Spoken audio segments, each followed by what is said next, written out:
So hello guys, आज के video में हम नेटफ्लिक्स की one of the most awaited web series की एक्सप्लेनेशन वीडियो लेके आए हैं, जो है सेक्स एजुकेशन सीजन 3। इसका सीजन 3 आज ही सितंबर 17 को रिलीज हुआ है और मैंने 2 घंटे बाद इसकी एक्सप्लेनेशन अपने चैनल में अपलोड कर दी है। सो ऐसी तगड़ी वेब सीरीज की एक्सप्लेनेशन सबसे पहले देखने के लिए चैनल को प्लीज सब्सक्राइब कर दें और वीडियो को लाइक कर दें, क्योंकि वीडियो का टारगेट है 200 लाइक्स का। सो बिना किसी के वॉइस मेल को डिलीट करे चलिए शुरू करते हैं।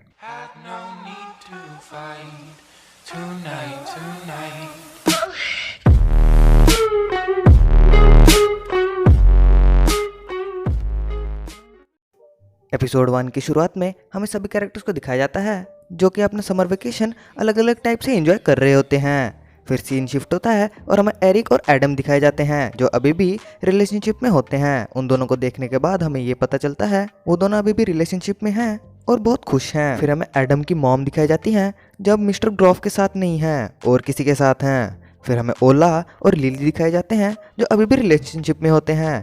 ऐसे ही हमें सारे कैरेक्टर्स दिखाए जाते हैं जो अपना पूरा समर करके बिता रहे होते हैं। पर एमी और स्टीव डांस करके एंजॉय कर रहे होते हैं और इसे देखने के बाद हमें ये पता चलता है कि सीजन 2 के बस वाले हादसे से एमी अभी तक बाहर नहीं आ पाई है। ऐसे ही हमें सभी कैरेक्टर्स 1 बाय 1 दिखाए जाते हैं। फिर हमें अनवर और रहीम को भी दिखाया जाता है। यहाँ पे सभी बच्चों का समर वेकेशन का रिकैप खत्म होता है। फिर सीन प्रेजेंट टाइमलाइन में शिफ्ट होता है जहाँ हमें ओटिस दिखाया जाता है जो अब बहुत ज़्यादा बदल चुका है, एज उससे पूरे समर में मूछें भी आ गई थी। फिर सीन सीधा ओटिस के मॉम के ऊपर शिफ्ट होता है जो प्रेजेंट टाइमलाइन में बहुत ही बड़ी राइटर बन चुकी होती हैं, जिन्होंने मॉडल स्कूल से इंस्पिरेशन लेके स्टूडेंट्स की सेक्सुअल लाइफ के ऊपर बुक लिखी थी। फिर सीन मीव के ऊपर शिफ्ट होता है जिसे देखने के बाद हमें पता चलता है कि वो अब आइजैक और उसके भाई के साथ रहती है। फिर मीव रेडी होकर स्कूल के लिए निकलती है जिसे लेने एमी आई होती है अपने नई कार में, और इसके बारे में हमें ऑलरेडी ट्रेलर में दिखा दिया गया था। सीन फिर से शिफ्ट होता है ओटिस और एरिक के ऊपर जो एक साथ स्कूल जा रहे होते हैं, पर अचानक से वहाँ पे एडम आ जाता है। यहाँ एरिक ओटिस को ये बोलता है कि उसे एडम के साथ दोस्ती कर लेनी चाहिए, जिसके जवाब में ओटिस उसे कहता है कि तुम एडम से दूर रहो, और वो ऐसा क्यों कहता है वो हमें बाद में पता चलेगा। के बाद एरिक ओटिस को बताता है कि उसने कुछ ही दिनों पहले मीव को देखा था, जिसके जवाब में ओटिस कहता है कि उसे फर्क नहीं पड़ता कि मीव क्या कर रही है, एज मीव ने ओटिस के वॉइसमेल का रिप्लाई अभी तक नहीं दिया था और ओटिस को लगता है कि मीव उसे उसके लाइफ में नहीं चाहती, और वो ये भी बताता है कि अब वो मीव से दूर ही रहेगा। फिर स्कूल पहुंचने पर ओटिस और मीव का आई कांटेक्ट होता है, पर वो बिना कुछ बोले असेंबली के लिए निकल जाते हैं। पर यहाँ मीव एमी को ये बताती है कि उसने ओटिस के साथ पिछले सेमेस्टर से बात नहीं की है, तो इसका मतलब ये है कि आइजैक का प्लान कामयाब हो गया है, एज वॉइसमेल के डिलीट होने के बाद मीव और ओटिस के बीच में कोई कांटेक्ट नहीं था। इसके अलावा मीव एमी को ये भी बताती है कि उसे कोई इंटरेस्ट नहीं है ओटिस में। फिर अचानक से सभी बच्चों का ध्यान एक रिपोर्टर के ऊपर जाता है जो कि स्कूल में आकर कुछ रिपोर्टिंग कर रही होती है, और वो ओटिस से ये कहती है कि क्या मॉडल वैसा ही है जैसा उसकी मॉम ने उस बुक में लिखा हुआ था, और उससे ये भी पूछती है कि क्या मॉडल की इतनी बदनामी उसी बुक से हो रही है जो उसकी मॉम ने लिखा है, जिसके जवाब में ओटिस रिपोर्टर को कहता है कि तुम्हारे सारे फैक्ट्स गलत हैं, क्योंकि उसके मॉम की लिखी हुई बुक किसी तरीके से भी स्कूल से लिंक नहीं हो रही है। फिर हमें मिस्टर ग्रॉफ को दिखाया जाता है जो कि अब 5th क्लास की टीचिंग के लिए अप्लाई कर रहे होते हैं, पर फिर भी उन्हें वो जॉब नहीं मिलती। फिर सीन सीधा शिफ्ट होता है असेंबली पर, जहाँ सभी बच्चों के सामने उनकी नई हेड मिस्ट्रेस अपना इंट्रोडक्शन देती है और सभी बच्चों को लगता है कि वो बहुत ज़्यादा कूल है, और उनकी नई हेड मिस्ट्रेस उन्हें ये भी बताती है कि वो इसी स्कूल से पढ़ी हुई है और वो करंटली पूरे स्टेट की मोस्ट यंगेस्ट टीचर है, और वो सभी को ये दिलासा देती है कि उनका फ्यूचर बहुत ज़्यादा ब्राइट है और मॉडल जिसे अब सेक्स स्कूल के नाम से जाना जाता है वो उसे ट्रैक पे लाएगी। और अपने शानदार स्पीच के बाद वो ओटिस और मीव को अकेले मिलने के लिए बोलती है। जब ओटिस और मीव ऑफिस में जाते हैं तो उनके हेड मिस्ट्रेस उन्हें पिछले साल हुए पूरे कांड के बारे में पूछती है, जिसके जवाब में मीव बताती है कि वो और ओटिस अब वो काम नहीं करते क्योंकि वो गलत था। वो ये भी बताती है कि उसके और ओटिस का समर वेकेशंस में कोई भी लिंक नहीं था, इसलिए उनके बीच में अब कोई भी दोस्ती नहीं है और वो रखना भी नहीं चाहती। पर ऑफिस के बाहर ओटिस मीव को पूछता है कि उसने ऐसा क्यों कहा कि उन दोनों के बीच में अभी कोई भी दोस्ती नहीं है। पर यहाँ मीव ओटिस को इग्नोर कर देती है और उसे उसके दाढ़ी के बारे में पूछती है और उससे ये भी कहती है कि आज से उन दोनों के रास्ते अलग हैं।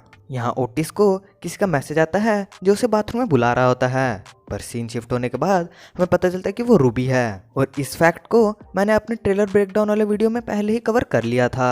मैं अपने इस चैनल में ट्रेलर ब्रेकडाउन्स, फैन थ्योरीज और भी बहुत कुछ अपलोड करता रहता हूँ, तो चैनल को सब्सक्राइब कर दें और हम 500 सब्सक्राइबर्स के बहुत ही ज़्यादा करीब हैं। अब चलते हैं एक्सप्लेनेशन की तरफ। यहाँ ओटिस जब बाथरूम में होता है तो उसे और एक बच्चे की साउंड आती है, जिसका पीछा करने के बाद उसे पता चलता है कि उसका क्लासमेट काइल अब सभी को सेक्स एडवाइस दे रहा है। यहाँ ओटिस काइल को कहता है कि अगर उसने ये सब बंद नहीं किया तो इसके बारे में हेडमिस्ट्रेस को बता देगा। पर यहाँ काइल ओटिस को कहता है कि अगर उसने उसके बारे में हेडमिस्ट्रेस को बता दिया तो वो ओटिस और रूबी के बारे में पूरे स्कूल में बता देगा। अब यहाँ ओटिस फंस चुका था तो वो डायरेक्ट जाता है एरिक के पास उससे हेल्प मांगने के लिए। बदले में ओटिस एरिक को उसके और रूबी के बारे में बता देता है, पर यहाँ एरिक अच्छा रिएक्शन तो देता है पर कोई हेल्प नहीं कर पाता। उल्टा वो इसके बारे में एडम को बता देता है। एडम ओला को, ओला लिली को और लिली सबको बता देती है। अब पूरे स्कूल को ओटिस और रूबी के बारे में पता था। अब रूबी ओटिस को फिर से मिलने के लिए बुलाती है, पर ओटिस वहां जाकर रूबी से ब्रेकअप कर लेता है, ये कह के कि वो उसे सिर्फ यूज कर रही है। रूबी जैसे ही घर आती है वो ओटिस को मैसेज करती है पैचअप करने के लिए, पर ओटिस कोई भी जवाब नहीं देता। पर अब ओटिस को ये डर नहीं था कि काइल उसके बारे में जाके सबको बता देगा, एज इसके बारे में पूरे स्कूल में सबको पहले से पता चल गया था। तो वो हेडमिस्ट्रेस के पास जाके सब कुछ सच सच बताने का डिसीजन लेता है। फिर ओटिस सीधा हेडमिस्ट्रेस के ऑफिस में जाता है, जहाँ वो बोलने से थोड़ा सा हिचकिचाता है, पर आखिर में सब कुछ बता देता है। पर इतना स्ट्रगल करने के बाद हेडमिस्ट्रेस ओटिस की बातों में उतना ध्यान नहीं देती। फिर सीन शिफ्ट होता है मीव के ऊपर, जिसके फाइनेंशियल कंडीशन बहुत ज़्यादा ख़राब होती है, इसीलिए वो आजकल आइजैक और उसके भाई के साथ रह रही है। पर यहाँ लाइब्रेरी में काम करते समय उसका लैपटॉप ख़राब हो जाता है। यहाँ काइल स्कूल में सभी को गलत एडवाइस दे रहा होता है, पर इस बार इस प्रॉब्लम को फिर से ओटिस और मीव एक साथ मिलकर सॉल्व करते हैं। बट दिस टाइम एडवाइस मीव देती है, जो कि थोड़ा शॉकिंग था। यहाँ मीव और ओटिस एक साथ काम तो कर रहे थे, पर बिना एक दूसरे के साथ बात किए हुए। सभी बच्चों को स्कूल के बैकयार्ड से कुछ साउंड आता है। इसे देखने के बाद सभी व्यूअर्स को ये पता चलता है कि बैकयार्ड वाला बाथरूम अब नहीं रहा, उसे तोड़ दिया गया है। और सभी बच्चे ये कह रहे होते हैं कि ये सब ओटिस की वजह से हुआ, एज उसी ने ही हेडमिस्ट्रेस को जाके काइल के बारे में बताया था। बताया तो ओटिस नहीं था, पर यहाँ उसे ये थोड़ा पता था कि उसके बोलने के बाद हेडमिस्ट्रेस पूरा बाथरूम ही उड़ा देगी। अब पूरे स्कूल में ओटिस की इमेज डाउन चली गई थी, एज उसके साथ एक ही दिन में दो हादसे हो गए, पहले रूबी वाला कांड और दूसरे बाथरूम वाला।